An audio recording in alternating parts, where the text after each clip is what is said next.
next comment wasn't really a question. It just said conjugate cardio. Anything you can say about that? An elliptical. There you go. Okay. It's coupling two things. Like you're like riding a bike and you're doing you're skiing and riding a bike or whatever the hell it is. So conjugate cardio. I don't think that's what he's talking about. No, that is correct. But it would be coupling of two different cardio means to be able to be put together as one. I think he's talking more, how does GPP, restoration, sled work, stuff like that kind of fit in there. Cardio is a really, really weird term. That's like saying strength, where there's all different types of strength. Well, there's all different types of cardio as well. So, the specificity kind of needs to be developed a little bit. So you have to be able to recover from the training session. So I'm going to take it from the very low end and go off of aerobic capacity given for whatever the minimum requirement would be given for a certain sport or means of training. I mean, when you're just talking about training, sometimes things get a little convoluted because there's really no end goal, so the end goal is training is the end goal, to be able to keep training, forever for the rest of your life and to be able to enjoy it.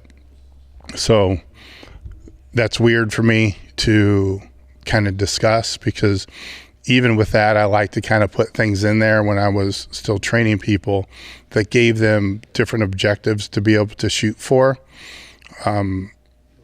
just to have a little bit more incentive for training and to give them something to shoot for as far as an objective. But then it also gives them time to be able to back down a little bit after that objective is met. If it is met, at least after the shot's taken, to be able to hit the objective, to be able to back it down a little bit.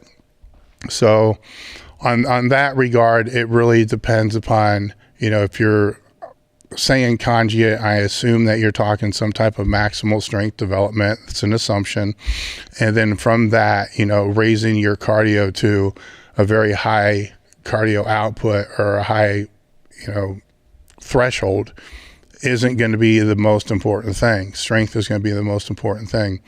So you need a minimum base of aerobic capacity, and that, for most people, that's kind of already given based upon their sporting background. So it's not really going to even be that necessary. If your training density is pretty tight, in other words, you're keeping an eye on your rest periods, you're not resting too long, and so you're in the gym, you're not in the gym more than really an hour, maybe an hour, 15 minutes, it's not going to be as problematic than if you're doing the same amount of work within 3.5 hours that somebody else would get done in one. And if the body weight's down, that's a factor as well. The heavier the body weight, usually the more muscle mass, and muscle mass is the engine, so body fat does play a role. I'm not going to sit here and say body fat doesn't play a role. Body fat does play a role in this, but at the same time, you can gain, 60 pounds, 70 pounds of just pure fat, just doing nothing but sitting on a couch and playing video games. And out of the 70 pounds, let me take that back. I said pure fat. I didn't mean that. Out of that 70 pounds, you're probably still going to put on 10 pounds of muscle just doing absolutely nothing. They're going to put on just 70 pounds of fat. So obviously you're going to put on more muscle by training by muscle, but the heavier you get, the more mass you have to move. So the more aerobic capacity you need, the more circulation you need to be able to recover. So with all that being said, being as winded as I typically am, if you're recovering from your training, you're probably cool. You have nothing to worry about. If you're not recovering from your training, start with the lightest thing. Start with just, if you want to do something that, is, makes you feel more like you're training, and then do some light sled dragging. If not, just, walk on a treadmill for 15 minutes, or go outside and go for walks. Something that's going to keep your blood flowing. I've always been more of a fan of, and this is going to sound a little fucked up, but I've always been more a fan of a treadmill than walking outside, because there's too many excuses as to reasons why. People will decide not to go walk outside, rain, weather, too hot, too cold, whatever it's going to be.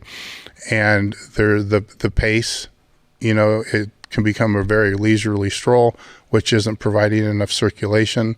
I'm not saying that you have to run, but the more brisk the walk, the better.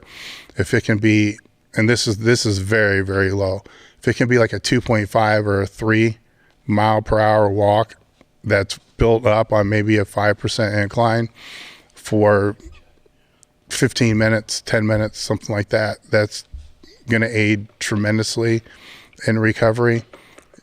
If you can't do that when you get on there the first time, then obviously your recovery is really bad. You need to, down regulate it, start a little bit lighter than that.